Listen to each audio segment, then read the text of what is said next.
Ayan po, magandang araw. Sir, dito tayo sa Santa Ignacia. Ang lapit ng school, elementary school, tapos National High School doon. Ito, sakto naman yung cemented road na putol dito sa property. Frontage nito sa 30 mahigit. Power line, internet, nawasa dito po sa property. Fully fenced yung property natin, sir. So ito rough road pa siya. May sukat po 950 square meter. Tignan natin. Okay po sa inyo to. Hanggang doon. Tapos gated po. May daanan po ng sasakyan. Kahit truck kasya. Fruit bearing po, mamo. May mangga. Nagsabsabong yung mangga na nagbasite. Tapos mulberry. Tapos yung mga parang nyug na pang resort. Native siguro ato eh.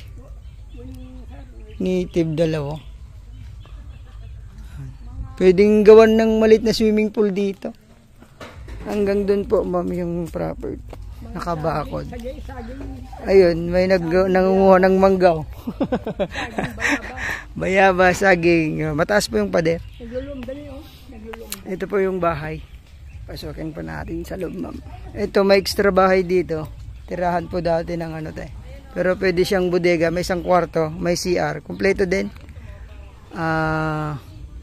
Pwede siyang bahay ng caretaker o kaya po. Ayusin lang. Tapos merong dito, parang tambayan ng tanghali. May mga fruit bearing to. Ito malawang siya. May kusina, may CR. Ito, ayusin na lang po yung CR. Maluwang din po, may kwarto. Kwarto, may kama na rin siya. Ito. So ayusin lang po. May mga kawad pa po ng kuryente, ma'am. Kailangan lang ayusin. May mga tapos nakakuan naman siya bakal. Ayos lang. Tapos may duhat sila yung hanap nyo po na fruit bearing. Ayan. Tapos may sarilis. Ano ba to? Ano po? Kuryente yan Ay, hindi ba nawasa dito, ma'am? Wala pa po. Ay, sorry po. Nasabi ko may nawasa. Wala pa. Pero gumagana to, Yes. Gumagana. And so, may water source naman po. Kabakod pa. May tubig pala. Tapos, ito naman, yung aircon. May tiris na maliit dyan. Kabakod po tayo. Ito. Ito may space dito. Pwedeng magtanim-tanim ng gulay. Ay, may tanim silang malunggay. Pwede dito mga sili, ganyan. Talong. Ito yung side ng so, lahat ng lahat ng kwarto naka-aircon din. Dating bahay ng ng Amerikano. Pero binibenta na.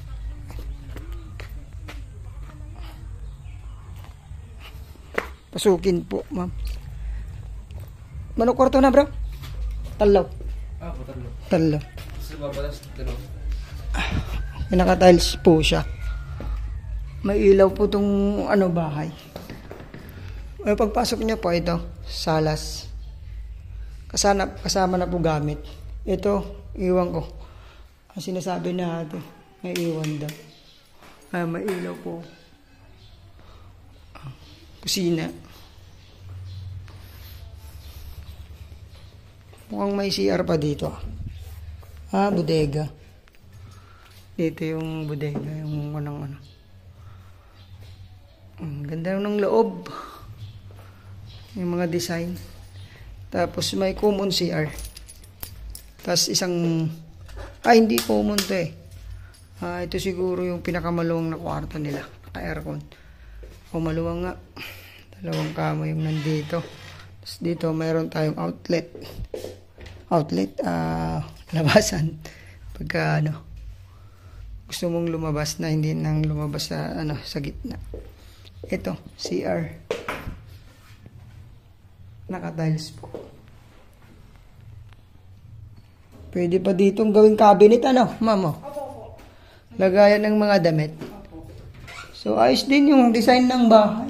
Maganda. Gawa na asawa ko. Ngungontrata. Kontrata. Sige. Bill siya. Sige, ma'am. Talaga? Sige. Sa Tarlac na yun. Pero Design niya pa dito. Design niya to. design niya to? Yes. Ano siya? Registered? Nag-drawing siya. Do-drawing siya? Sige. Ito. Na-draw. Design pala ni ano to, asawa ni ma'am. Architect? Engineer. Ay, engineer. Civil engineer, okay. Meron na tayong ano. Tapos swimming pool. Pwede rin. Gumagawa po siya ng swimming pool. Ito, pintuan dito. May terrace po dyan. Yan lang ang Medyo papalitan. Sira na po. Ayan, may terrace po dyan. ito okay naman ito rin. Tanaw dyan sa likod, pero nga, may Meron bahay na. kasi kaming furniture shop dyan, masyat pa. So, malagay na ito. Hindi. Pwede na akong mag...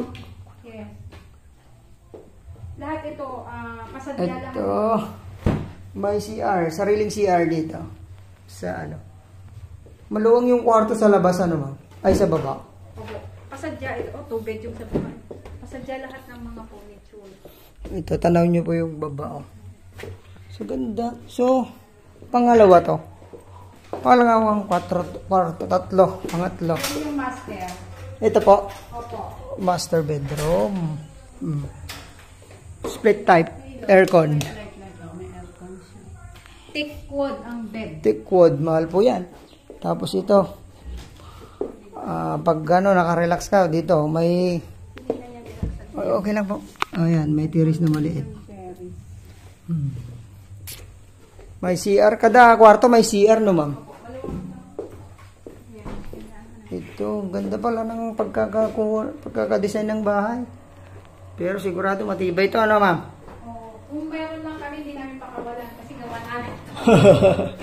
Sila pala gumawa eh. Kaya alam nila. Matibay. So, ang ganda. Talagang... Sige. Sige ma'am, usap tayo. Pagka ano. Mayroon akong mga ano eh. Ito yung salas tapos tanaw. Ayan o, tanaw sa baba. Tapos ito, may terrace dito pag gusto natin. Magkape-kape ng hapon. Yung foreigner doon, pag hapon, yan siya. Video okay Tapos may solar po. Ito solar. Ito, tanaw natin sa baba. Yan natin ng swimming pool doon.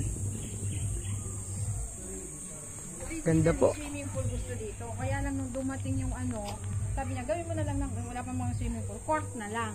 Court basketball. Ayan po. So, ayun. Dito yung kapatid. Kapatid ka, ma'am? Pamangkin ng seller natin. Ang price daw ni ma'am. 3.5 all in. All in hanggang transfer. Pati gamit. Except yung dining. Yung dining daw. Hindi daw kasama. Tara, ituro natin, ma'am. So, 3. Pero kung gusto niyang bilhin, baka hindi. 950 square meter to. 3.5 all in hanggang transfer. Kasama po mga gamit. Ito lang. Ito lang pag-uusapan. Oo, yan sa kanya. Ito. Ito maliliit niya. Pero pwede niya pagawa kasi pinaakin na ito eh. Okay. Ito sa kanya dining. Pag-usapan daw po itong nasa dining. So, ayan. Okay naman. Tapos pwede siya sila sa terms kasi all-in naman sila gagawa ng papel. And pwede nating ano po yung mga papel bago tayo mag-proceed. Ayan. Ayan po. Nakita ko. Opo. Ayan ho, ma'am. Dito sa bayan ng Santa Ignacia. Thank you po. God bless.